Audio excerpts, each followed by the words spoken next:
സംസ്ഥാനത്ത് വെളിച്ചെണ്ണ വില ഒരു മര്യാദയില്ലാത്തവണ്ണം കുതിച്ചുയരുകയാണ്. 1 കിലോ വെളിച്ചെണ്ണയ്ക്ക് വില 450 മുകളിലാണ്. ഓണത്തിന് മുൻപ് എണ്ണ വില 600 കടക്കും എന്നാണ് വ്യാപാരികളുടെ വിലയിരുത്തൽ. ഡെയിലി കൂടുന്നതാണ്. അപ്പോൾ എല്ലാവരും ഇപ്പോൾ ഭയങ്കര ബുദ്ധിമുട്ടിലാണ്. കാരണം എല്ലാവരും ചോദിക്കണേ എന്താ ഇങ്ങനെ കൂടുന്നത്, നമ്മൾ കൊപ്ര കിട്ടാനില്ല എന്നൊക്കെ ഞങ്ങൾ ചോദിക്കുമ്പോൾ പറയുന്നത്.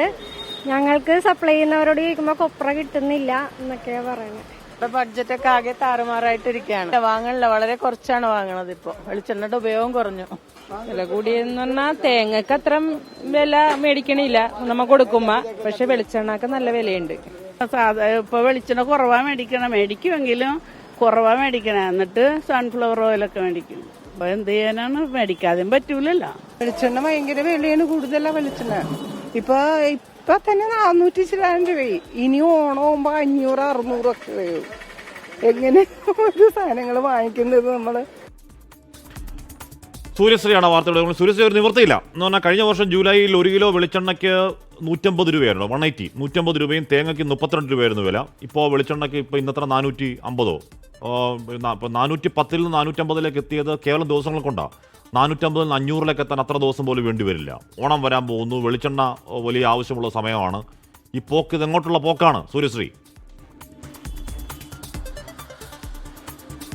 കാശ്മീർ നാളികേരത്തിന്റെ നാട്ടിൽ നാഴിയിടങ്ങഴി വെളിച്ചെണ്ണ വാങ്ങാൻ പെടാപ്പാടുപെടുന്ന മലയാളികളെയാണ് നമുക്കിപ്പോൾ കഴിഞ്ഞ ഏതാനും കുറച്ച് ദിവസങ്ങളായി കാണുന്നത്. കാരണം വെളിച്ചെണ്ണ വിലക്കയറ്റിൽ തിളച്ചുമറുകയാണ് സംസ്ഥാനത്തെ മാർക്കറ്റുകൾ എന്ന് തന്നെ പറയാം. വിപണിയിൽ വെളിച്ചെണ്ണ വില കഴിഞ്ഞ കുറച്ച് നാളുകളായി തന്നെ വളരെ റോക്കറ്റ് പോലെ കുതിച്ചുയരുകയാണ്.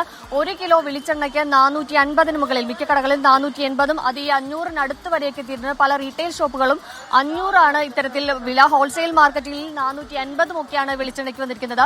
പ്രധാനമായും നാളികേരത്തിലുണ്ടായ ഒരു ഉൽപാദനക്കുറവ്, അല്ലെങ്കിൽ നാളികേരത്തിന്റെ ഉൽപാദനക്കുറവും വില കൂടുതലുമാണ് ഇത്തരത്തിൽ വെളിച്ചെണ്ണയ്ക്ക് വിലയുയരാൻ കാരണമെന്നാണ് ഇത്തരത്തിൽ വിദഗ്ധർ തന്നെ അഭിപ്രായപ്പെടുന്നത്. നാളികേരത്തിന് വരെ 1 കിലോ നാളികേരത്തിന് 85-90 രൂപയൊക്കെയാണ് വില വന്നിരിക്കുന്നത്. ഇത്തരത്തിൽ നാളികേരത്തിന്റെ വില വർദ്ധിച്ചു, കൊപ്ര കിട്ടാനില്ല, കൊപ്രയ്ക്ക് ക്ഷാമം വന്നു. ഇതൊക്കെ തന്നെ ഈ ഇത്തരത്തിൽ വിപണിയിൽ വെളിച്ചെണ്ണ വില തിളച്ചുമറിയാൻ ഒരു കാരണമാവുകയാണ്. ഇത്തരത്തിൽ പല സാധാരണക്കാർക്കൊക്കെ തന്നെ വെളിച്ചെണ്ണ വാങ്ങുവാൻ വലിയ പ്രതിസന്ധിയാണ് പറയുന്നത്. നമുക്കിവിടെ കുറച്ച് ചേച്ചിമാരോട് ചോദിക്കാം. ചേച്ചി, വെളിച്ചെണ്ണ വില ഉയർന്നതിൽ എന്താണ്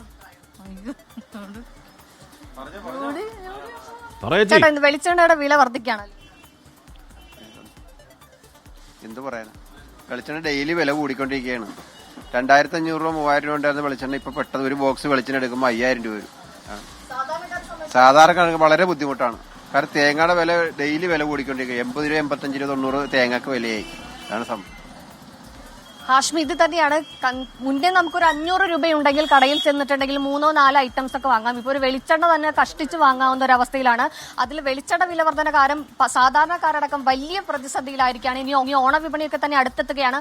അതുകൊണ്ട് തന്നെ വെളിച്ചെണ്ണ വില 600 കടന്നേക്കുമെന്ന് ഒക്കെ തന്നെയാണ് വ്യാപാരികൾ നമ്മളോട് കഴിഞ്ഞ ദിവസം പറഞ്ഞിരുന്നത്. ഹോട്ടൽ ഉടമകളും ഒക്കെ തന്നെ വലിയ പ്രതിസന്ധിയിലാണ്. സമാന്തര എണ്ണകളുടെ ഉപയോഗം കൂടിയെന്ന് തന്നെ പറയാം. സൺഫ്ലവർ ഓയിൽ, പാം ഓയിൽ തുടങ്ങിയ എണ്ണകളുടെയൊക്കെ തന്നെ ഉപയോഗം കൂടിയെന്ന് പറയാം. സംസ്ഥാനത്തെ ഓയിൽ മില്ലുടമകളും ഇത്തരത്തിൽ വലിയ രീതിയിൽ ഒരു പ്രതിസന്ധി അനുഭവിക്കുകയാണ്. നമുക്ക് ഇവിടുത്തെ ഈ കടയുടെ ഉടമയോട് തന്നെ ചോദിക്കാം. ഞാനിപ്പോൾ നിൽക്കുന്ന ഒരു മില്ലിലാണ്. നമുക്ക് ചോദിക്കാം, ചേട്ടാ, എന്തെയാണ് പ്രതിസന്ധി എത്രത്തോളം എത്തി? വില കൂടിയത് കാരണം കൊപ്ര എടുക്കാൻ പ്രയാസമാണ്. വളരെയധികം 3 ഇരട്ടിയാണ് കൂടിയേക്കുന്നത്. അപ്പോൾ കൊപ്ര എടുക്കുമ്പോൾ നമ്മൾ അതിനനുസരിച്ച് 3 ഇരട്ടി ക്യാഷ് കൊടുക്കേണ്ടി വരും. പിന്നെ ഇനിയിപ്പോൾ സീസണാകാൻ പോയാണ്. അപ്പോൾ മഴയൊക്കെ ഒന്ന് തുറന്നു കഴിഞ്ഞാൽ ചിലപ്പോൾ തേങ്ങയുടെയൊക്കെ വില ഒന്ന് കുറയാനായിട്ടുള്ള ചാൻസ് ഉണ്ട്. കർണാടകയിൽ സീസണാണ്, തമിഴ്നാട് സീസണാണ്. അപ്പോൾ ഇനി അങ്ങോട്ട് വലുതായിട്ട് അങ്ങോട്ട് കൂടി പോകാൻ സാധ്യതയില്ല. ഓണവിപണി എന്ന് പറയുമ്പോൾ ഇപ്പോൾ തേങ്ങ വന്നു കഴിഞ്ഞാൽ അപ്പോൾ കുറയും. തേങ്ങ ആയിക്കഴിഞ്ഞാൽ അപ്പോൾ വെളിച്ചെണ്ണ വില കുറയും. കാരണം ഈ വിലയ്ക്ക് വിൽപ്പന നടക്കില്ല. അത് ആയിക്കൊണ്ടിരിക്കണം, സീസൺ ആയിക്കൊണ്ടിരിക്കണുള്ളൂ. ഇനി അങ്ങോട്ട് വരാൻ പോവുകയാണ്, സീസൺ വന്നുകൊണ്ടിരിക്കുകയാണ്. ഏതായാലും കഴിഞ്ഞ ദിവസങ്ങളിലൊക്കെ ഇപ്പൊ തന്നെ മില്ലുടമകൾ നമ്മളോട് സൂചിപ്പിച്ചിരുന്നു, നാളികേരത്തിന്റെ വലിയ രീതിയിലുള്ള ഒരു ക്ഷാമം സംസ്ഥാനത്തുണ്ടെന്ന് തന്നെ പറയാം. കഴിഞ്ഞ ഈ ഡിസംബർ വരെ ഇത്തരത്തിൽ വലിയ രീതിയിലൊരു ക്ഷാമം അനുഭവപ്പെടാൻ തന്നെയാണ് കാരണം. ഇതിന്റെ ഇമ്പാക്ട് ഇപ്പൊ എന്റെ വീട്ടിലൊക്കെ സാധാരണഗതിയിൽ മെഴുക്കുരട്ടിയൊക്കെ ഉണ്ടാക്കുമ്പോൾ വൈഫ് ഒരുപാട് എണ്ണ ഒഴിക്കുമെങ്കിൽ ഇപ്പോൾ ജസ്റ്റ് എണ്ണ ഒന്ന് കാണിക്കുന്നേ ഉള്ളൂ. അപ്പോൾ അങ്ങനെ വരുമ്പോഴത്തേക്ക് എല്ലാ വീടുകളിലും എണ്ണ പിടിച്ചേ ഒഴിക്കുകയുള്ളൂ. കടയിൽ പോകുമ്പോൾ എണ്ണ പിടിച്ചേ വാങ്ങുള്ളൂ. അപ്പോൾ ഇതിന്റെ കച്ചവടം ഇടിയും. ആ പ്രശ്നമുണ്ട്. സ്വാഭാവികമായും ഹാഷ്മി, നമ്മൾ നേരത്തെ സൂചിപ്പിച്ച പോലെ തന്നെ മലയാളിയുടെ ജീവിതത്തിൽ വെളിച്ചെണ്ണ ഒരു അത്യന്താപേക്ഷിതമായ ഘടകം തന്നെയായിരുന്നു. രാവിലെയുള്ള കറിക്ക് വറവ് താളിക്കുന്നത് മുതൽ നമ്മളുടെ കാച്ചി എണ്ണ തേച്ച് കുളിക്കുന്നത് വരെ മലയാളിയുടെ ഒരു ശീലമായിക്കൊണ്ടിരുന്ന ഒരു കാലഘട്ടം ഉണ്ടായിരുന്നു. പക്ഷെ വെളിച്ചെണ്ണയ്ക്കൊക്കെ ഇത്തരത്തിൽ തിളച്ചു പറയുന്ന രീതിയിൽ വെളിച്ചെണ്ണ വില ഉയർന്നത് കൊണ്ട് തന്നെ ആളുകളൊക്കെ തന്നെ സമാന്തര എണ്ണയിലേക്ക് പോയിരുന്നു. പണ്ട് 1.5 കിലോ അല്ലെങ്കിൽ 2 കിലോ ഒക്കെ ആഴ്ചയിൽ വെളിച്ചെണ്ണ വാങ്ങിയിരുന്നവരൊക്കെ തന്നെ ഇപ്പോൾ സമാന്തര എണ്ണകളിലേക്ക്, പാം ഓയിലും സൺഫ്ലവറിലേക്കും ആയിരിക്കുന്നു. വളരെ കുറച്ച് മാത്രമാണ് വെളിച്ചെണ്ണയുടെ ഉപയോഗം ഇപ്പോൾ ഉണ്ടായിക്കൊണ്ടിരിക്കുന്നത്. അതുകൊണ്ട് തന്നെ വ്യാപാരികൾക്കൊക്കെ വലിയ രീതിയിൽ നഷ്ടമുണ്ട്. പക്ഷേ സാധാരണക്കാരെ സംബന്ധിച്ച് ഇത്ര വലിയ രീതിയിലുള്ള ഒരു വിലക്കയറ്റം ഉണ്ടാകുന്ന സാഹചര്യത്തിൽ വെളിച്ചെണ്ണ വാങ്ങുവാൻ ബുദ്ധിമുട്ടുണ്ട്.